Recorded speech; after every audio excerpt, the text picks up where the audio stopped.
Champions ట్రోఫీకి తలమానికంగా నిలిచిన Bharat Pakistan match ఏకపక్షంగా ముగిసింది. అటు బౌలింగ్ ఇటు బ్యాటింగ్లోనూ అద్దరగొట్టిన టీమిండియా వరుసగా రెండో విజయం అందుకుంది. పాక్తో జరిగిన ఈ మ్యాచ్లో విరాట్ కోహ్లీ 111 బంతుల్లో 7 ఫోర్లతో 100 పరుగులతో అజేయ శతకం సాధించగా మరో 45 బంతులుండగానే భారత్ 6 వికెట్ల తేడాతో నెగ్గింది.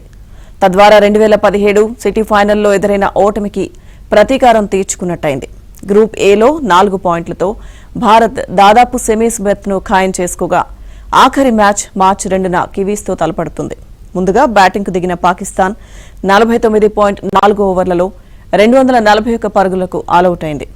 సౌద్ షకీల్ 62, రిజ్వాన్ 46, ఖుష్దిల్ 38 కీలక ఇన్నింగ్స్ ఆడారు. స్పిన్నర్ కుల్దీప్నకు 3, హార్దిక్కు 2 వికెట్లు దక్కాయి.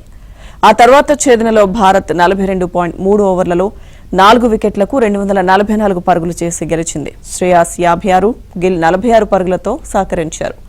విరాట్ శతకంలో 72 పరుగులు సింగిల్స్, డబుల్స్ రూపంలో రావడం అతడి ఫిట్నెస్ స్థాయిని తెలుపుతుంది. షాహీన్కు 2 వికెట్లు దక్కాయి.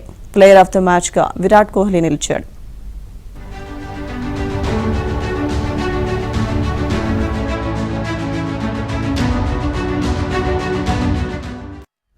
ఓ మాదిరి ఛేదనలో భారత్ను పాక్ బౌలర్లు పెద్దగా ఇబ్బంది పెట్టలేకపోయారు. దీనికి తోడు వారి పేలవ ఫీల్డింగ్ కూడా తోడైంది.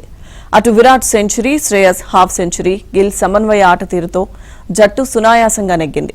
ఆరంభంలో పేసర్ షాహీన్ సూపర్ ఆర్కర్లతో కట్టడి చేసే ప్రయత్నం చేశాడు. కానీ రోహిత్ 20 పరుగులతో 2 ఓవర్లో 4-6తో ఎదురుదాడికి దిగాడు. ఇక అటు గిల్ 3 ఓవర్లో 2 ఫోర్లతో ఆకట్టుకున్నాడు. దీంతో ఒత్తిడిని తగ్గించారు. చివరకు షాహీన్ ఇన్స్వింగ్ యార్కర్కు రోహిత్ క్లీన్ బౌల్డ్గా వెనుతిరిగాడు. అయితే ఈ సంతోషాన్ని గిల్, విరాట్ వమ్ము చేశారు. షాహీన్ వేసిన ఇన్నింగ్స్ 7వ ఓవర్లో గిల్ 3 ఫోర్లతో 14 రన్స్ రాబట్టి అతడి ఆత్మవిశ్వాసాన్ని దెబ్బతీశాడు. పిచ్ను అర్థం చేసుకుంటూ ఎక్కువగా సింగిల్స్పై దృష్టి సారిస్తూ వీరు స్కోర్ను ముందుకు నడిపారు.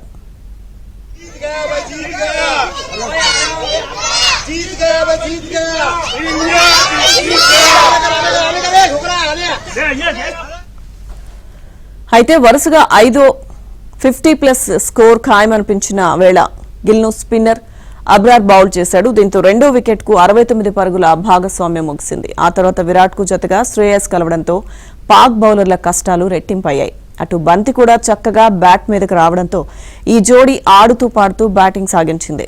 ఈ క్రమంలో ఇద్దరు హాఫ్ సెంచరీలు పూర్తి చేసుకోగా అటు 36వ ఓవర్లోనే స్కోర్ 200కి చేరింది. అయితే విజయానికి మరో 28 పరుగుల దూరంలో శ్రేయస్ కవర్స్లో ఇచ్చిన క్యాచ్ను ఇమాం గాల్లోకి డైవ్ చేస్తూ పట్టేశాడు. తర్వాతి ఓవర్లోనే హార్దిక్ 8 పరుగులతో వెనుదిరిగాడు. ఈ దశలో విరాట్ శతకానికి, జట్టు విజయానికి సమాన పరుగులు అవసరమవడంతో అభిమానుల్లో కాస్త ఉత్కంఠ నెలకొంది. కానీ 43వ ఓవర్లో ఓ చక్కటి 4తో ఆ రెండింటినీ పూర్తి చేసి అందరినీ సంబరాల్లో ముంచెత్తాడు. టాస్ గెలిచిన వెంటనే పాక్ జట్టు బ్యాటింగ్ ఎంచుకుంది. ఇక్కడి పిచ్ చేజింగ్కు కష్టమనే భావనలో ఈ నిర్ణయం తీసుకోగా భారత బౌలర్లు అంత సులువుగా పరుగులేమీ ఇవ్వలేదు. బంతి బ్యాట్ మీదకు రాకపోవడంతో పాక్ బ్యాటర్లు ఇబ్బంది పడ్డారు. అయితే సౌద్ షకీల్ అర్ధ సెంచరీ, కెప్టెన్ రిజ్వాన్ సంయమన ఆట తీరుతో పాటు చివర్లో కుష్దిల్ వేగంతో జట్టు స్కోర్ పర్వాలేదనిపించింది. షమీ ఏకంగా 5 వైడ్లతో ఓవర్ను ఆరంభించడం గమనార్హం. ఇక ఓపెనర్ బాబర్ అజమ్ 23 క్రీజ్లో ఉన్నంతసేపు చక్కటి షాట్లతో ఆకట్టుకున్నాడు. 5 ఫోర్లతో జోరు మీదున్న అతడి నుంచి భారీ ఇన్నింగ్స్ వస్తుందనిపించిన హార్దిక్కు చిక్కాడు. ఆ వెంటనే మరో ఓపెనర్ ఇమాం అక్షర్ కళ్లు చెదిరే రీతిలో రనౌట్ చేయడంతో పవర్ ప్లేలో పాక్ 2 వికెట్లను కోల్పోయింది. ఈ దశలో జట్టుపై ఒత్తిడి పడనివ్వకుండా కెప్టెన్ రిజ్వాన్, సౌద్ షకీల్ మాత్రం పట్టుదలగా ఆడారు.